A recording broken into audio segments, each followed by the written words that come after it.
When officers finally kicked open the front door of the small home on Buttonwood Drive, they weren't prepared for what they'd find. This isn't just the story of a murder. It's the story of how a system built to protect people failed in slow motion, despite every warning. And it all began with a black backpack, sitting in a quiet garage, waiting.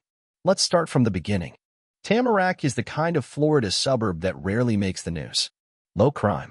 Retirees watering their lawns. Neighbors who wave but don't talk much.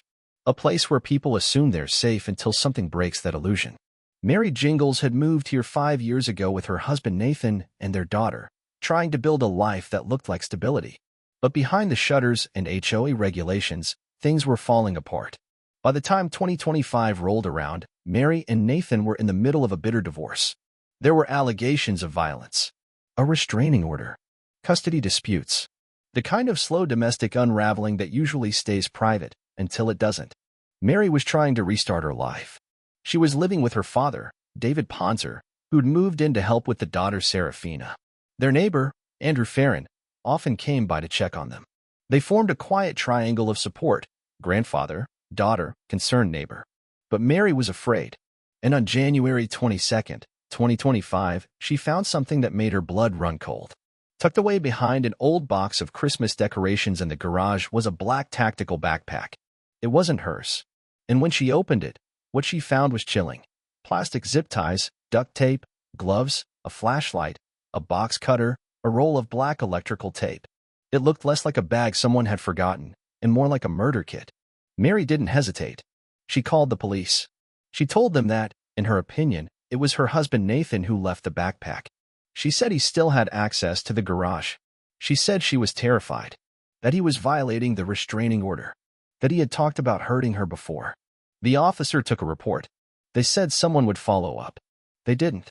Over the next few weeks, Mary called again. She said Nathan was parking near the house, that he had keys, that he had threatened her through mutual friends. She begged them to arrest him for violating the protective order. 14 calls in total. The system responded with silence. And now, 3 people were dead. A child was gone. And a question hung in the air, too heavy to ignore. How loud does a woman have to scream before someone listens? In the days that followed the killings, the Broward County Sheriff would publicly admit, "We should have done more." There were grounds for an arrest. There were warning signs. But admissions don't bring people back. I didn't know Mary Gingles. I never met her.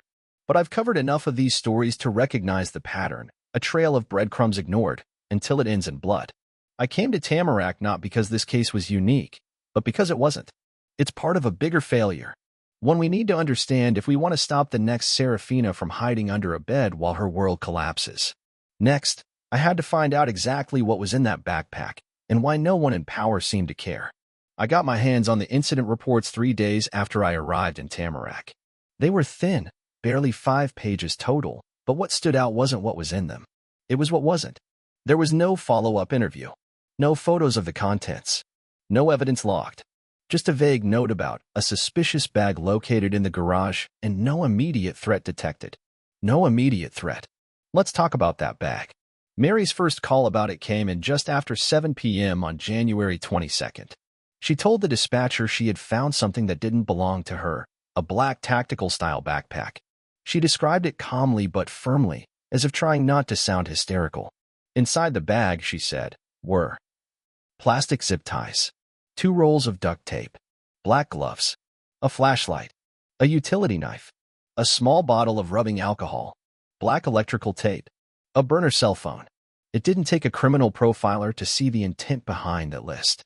Even if you assumed the best, that it was some kind of coincidence, it was still worth investigating. But the responding officer made no arrest. No warrant was sought. The bag wasn't even taken in as evidence. I spoke with a retired homicide detective in Miami, off the record. I read him the item list. He didn't hesitate. "That's a kill kit," he said. "Or a kit to bind and abduct someone. Either way, it's not normal. And it's not legal if it's left behind by someone violating a restraining order." Which Nathan Gingles was. Mary had filed for that protective order in late 2024, citing emotional abuse, threats, and stalking behavior. It had been granted, but only partially enforced. Like many such orders in Florida, it came with holes big enough to drive a pickup through. Nathan still had keys. Still knew the garage code. still had access. In one of the 911 calls, the fifth, made on February 3rd, Mary's voice cracks for the first time. "He's not supposed to be here," she says. "He was in the backyard. I saw him. I think he came in last night when we were sleeping." The dispatcher tells her to stay inside. Officers drive by, but there's no arrest. No written report. Again, when I requested the full 911 call logs, I got a stack of timestamps, addresses, and one-sentence summaries. Caller reports suspicious person. Caller reports violation of restraining order. Caller reports threatening behavior. 14 calls. 13 were closed with no further action. It was becoming clear that Mary Gingles didn't just report danger, she documented it. She laid it out like a map. And each time, the people who were supposed to protect her shrugged and turned away. I started to wonder, what would it have taken for someone to act? The answer, I feared, was a body. But there was something else I couldn't shake at the timing. That last call, made just 48 hours before the murders, mentioned something new. Mary said she believed Nathan had moved the backpack, that it was no longer in the garage, that maybe he had taken it with him. The dispatcher's response? "We'll make a note of it." A note. That was it. A woman said the tools she thought might be used to kill her were now missing, and someone made a note. There are cases that unfold slowly, like a flower blooming in reverse, where every mischance leads to something worse. This was one of them. Mary knew she was in danger. She wasn't vague. She wasn't hysterical. She was methodical. She reported the kit. She listed the items. She identified the man. She pointed out the violation. And somehow, no one opened the damn bag. By the time I listened to the 8th 911 recording, I stopped expecting urgency in the voices on the other end. Mary sounded more desperate with each call. The dispatchers sounded more tired. Each one blurred into the next. "Ma'am, do you feel in immediate danger?" "Yes." "Has he physically threatened you today?" "No, but..." "Okay, officers will check the area." They almost never did. The full list of calls spanned 26 days, from January 22nd to February 15th, the day before she was killed. 14 times, Mary Gingles reached out to police for help. 10 of those calls were about her ex-husband violating the restraining order. 3 were about him being near the house. 1 was about the missing contents of the black backpack. She wasn't vague. She didn't ramble. She stated facts. January 25th, he came in through the side gate. I found boot prints near the window. January 28th, he followed me to the grocery store. I have it on camera. February 2nd, he left something under my daughter's bed. A plastic tie. And then the big one. February 3rd, he was inside last night. The backpack is gone. I think it's with him now. 14 calls.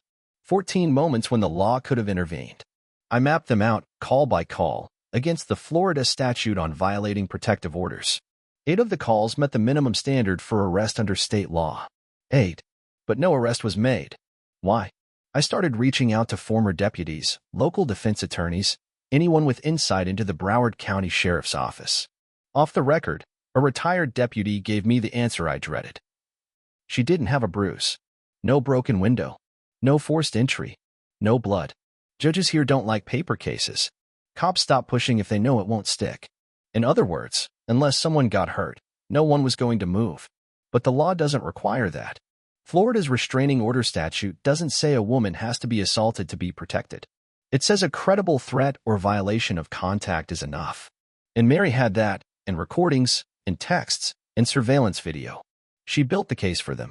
They just never used it. I tracked down Andrew Farron's sister, Julie. She said Andrew had planned to confront Nathan himself. He hated seeing her scared like that, she told me. She didn't feel safe at night. My brother thought maybe if Nathan knew someone was watching, he'd back off. He didn't.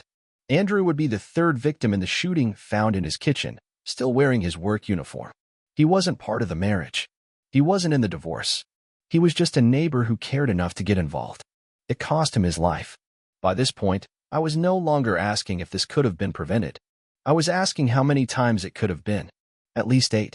But something else began to take shape in my notes, something darker. Nathan Gingles didn't just violate a restraining order.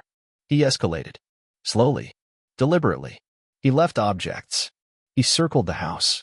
He sent messages that stopped just short of threats. He removed the backpack, knowing Mary had reported it.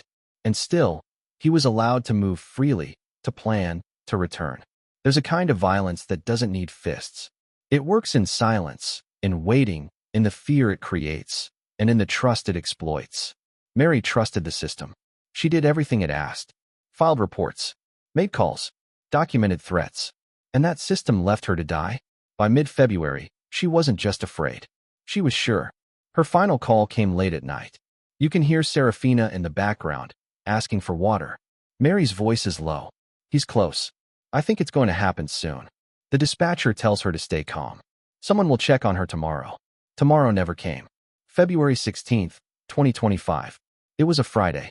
The temperature had dropped unusually low for South Florida, into the mid-50s. Most of Tamarac was asleep by 1 a.m. But on Buttonwood Drive, the lights in the Gingles house were still on. I built the timeline from police reports, neighbor statements, and security footage. The precision is painful. 1:12 a.m. A motion light flickers on behind the house. Mary doesn't see it. She's in the living room, texting a friend. 1:17 a.m. The side gate creaks. No forced entry. Nathan had the code. He slips through the yard like he's done it before. Because he has. 1:22 a.m. Garage door opens. Quietly. No alarm. He knows which wire to pull. 1:24 a.m. He enters through the laundry room. He's carrying the backpack. According to forensics, the gun was a 9mm semi-automatic pistol, unregistered. Suppressor attached. 2 shots were fired in the hallway. David Ponzer was the first to die. He was standing between Mary's bedroom and the front door, likely having heard something. 1:25 a.m. Mary runs. The second shot hits her in the back. She collapses just outside Seraphina's room. She bleeds out in under a minute. We don't know exactly what Seraphina saw, but when police questioned her later, she said, "Mommy fell down. Daddy carried me." 1:28 a.m. Nathan leaves with Seraphina. Calm. Controlled. She's wrapped in a blanket. No screaming. He drives to the house next door. 1:30 a.m. Andrew Farron is shot in his kitchen, 1 bullet to the chest, 1 to the head. His lights were still on. Police think he was awake, heard the commotion, and opened the door to help. He never stood a chance. By 1:38 a.m., Nathan and Seraphina are gone. The first 911 call comes at 7:12 a.m. A neighbor sees blood on the Gingles front steps and calls it in. Officers arrive 8 minutes later. Inside, they find the bodies. The signs of forced trauma. The blood trail. The child's room empty. And one name repeated on a slip of paper near the phone. Nathan G. The Amber Alert goes out at 8:41 a.m. But Nathan had a head start and a plan. He drove straight west, out of the county, into the rural stretch between Fort Myers and Naples. For nearly 11 hours, police couldn't locate him. He disabled his phone, switched vehicles. He knew how to stay hidden. They found him at 6:18 p.m., pulled over outside a gas station on State Road 29. Seraphina was asleep in the passenger seat. She was unharmed. Nathan didn't resist. He stepped out of the car, put his hands behind his head, and said, "She's safe." Safe. As if that made it better. Later, detectives would learn that he had packed a cooler, clothes, snacks, juice boxes. He wasn't improvising. He wasn't panicking. He had planned it all. What stood out most to me was the stillness of it all. The cold method. He killed 3 people in under 5 minutes. Took the one person he cared about. And left behind a trail of silence, not chaos. When I visited the crime scene, almost 2 weeks later, the blood was gone. The police tape had been removed. But the house still felt wrong. Like it was holding its breath. A neighbor walked by as I stood at the curb. She slowed but didn't speak. Just shook her head. She told them. She finally muttered. She told them over and over. By the end of that day, I had one last thing to do before writing. Go back and look at the protective order. The original one. The one that was supposed to keep Nathan away. Page 3, Section B, Paragraph 2. Subject is prohibited from entering or remaining on the premises of the petitioner's home, including attached structures, such as garages. The law was clear. Nathan had been in the garage. He had left evidence. He had violated the order. And no one had stopped him. After the arrests, after the funerals, after the news vans packed up, the Broward County Sheriff's Office held a press conference. It was short. The sheriff looked somber. He said what officials always say after a tragedy. We are reviewing our procedures. But I wasn't interested in the press statement. I wanted the paper trail. So I filed records requests, dozens of them, and started digging through what no one had said publicly. Internal logs. dispatch summaries, interoffice emails, body cam transcripts. That's when I found it. A notation buried in a supervisor's log dated February 4th, 12 days before the murders. Caller, Mary G., continues to report possible violations of injunction. No physical evidence. Prior history of same. Advise patrol to reduce priority. Reduce priority. The system didn't just miss Mary's calls. It deliberately downgraded them. That single entry changed everything. It meant that somewhere, someone in uniform decided she wasn't worth the resources anymore. That her warnings had become routine. That the fear in her voice was no longer enough. I brought that log entry to a retired sheriff's commander. He looked at it, sighed, and said, "That's how women die. Right there. When someone gets tired of the paperwork."